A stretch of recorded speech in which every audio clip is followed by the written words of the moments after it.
I just want to tell you, I'm terrified of things called Three Quick Things. I've listened to the show. I literally tried to prepare for a thing called Three Quick Things. Mm-hmm. I just don't think quickly. Okay, anyway, I chose the... I don't either. It's okay. You can answer slow. The questions are quick, but you can answer slow. Right, and then you can just edit it, right? Yes. Okay. So my question, Michael, is I noticed that you joined Instagram very recently. Like 4 posts in recently. I want to know what compelled you to join Instagram. Who forced you? I have a friend. I have 2 friends in my life, both named Laura, and both of them told me that Twitter is evil and useless. Dying. And that young people are reachable only on Instagram. And that pretty much did it. Okay. And how's such it been? A boring answer. I like it the same amount that I like all other social media, which is it's a good professional tool. Right. I was forced onto Instagram about a year and a half ago. So. Oh, you're recent. Yeah. I'm pretty recent, and Ellen hates me because I don't do social media very well, and it's just a constant struggle because I feel so good citizen. when I don't use social media. Oh, yeah. Oh my God. Just read a book, Ellen. That's all we're saying. Read a friggin' book, man. Michael, I have ADHD. So you God, ableist piece of shit. Just kidding. Edit the piece of shit part out. Okay, Michael, my question is this. First of all, not the question, doesn't need to be in the episode. How long have you been acting? Oh my God. I just turned 40, 29 years. Okay. What's like the worst professional job you have had, in the sense that you're like, I don't want anyone to see this. This is a stinker. I know it's a stinker. I needed the paycheck. Nobody is listening. What is the worst project you've ever done? And tell us about it. Okay. And if you say this podcast, I will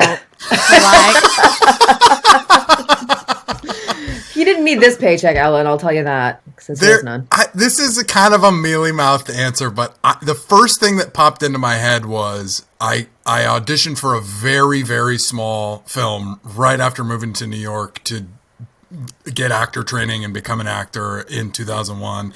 And I went in I didn't have a script, and so I went in with the audition scene, single scene, and the guy it was like 3 funny jokes, and that were totally out of context, and I felt like I did a good job, and they called and they said, you got the job, come to some park in Brooklyn in 2 weeks.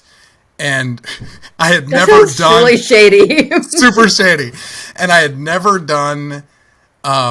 a film before, and so I didn't know that there would be a fitting and all the other things, and I didn't have representation anyway. And so I get out of the train and I walk to base camp, and it's just like 3 canopies behind a restaurant, and they say, here, sign this waiver and sit in that folding chair, and then someone comes by and sort of looks at my face and then walks away, and someone comes by and sort of looks at my shirt and goes, hey, wear that sweatshirt open. Don't have it be zipped up. And I'm like, okay. And I don't have a script and I don't have anything. And then they're like, get in this van. And I get in this van with like 80 other people. And it drives us to a nearby cemetery, and they gather us around this. I get out, there's people with walkie-talkies. I've never been on a set before. And they gather us around this gravesite. And they say, you're all at a funeral. Act like you're at a funeral. And then the camera gets up on this guy's shoulder, and what I now know to be an actor walks in front of the camera. Anyway, long story less long, they're filming like this montage for this sad part in the movie, and they needed 80 extras. And the way that they got me to be in the background of this shot was to tell me that I got the role I auditioned for, and then put me in a van and send me to the set. And I wish I knew the fucking title of this movie, because I would like people to never watch it as a result of that.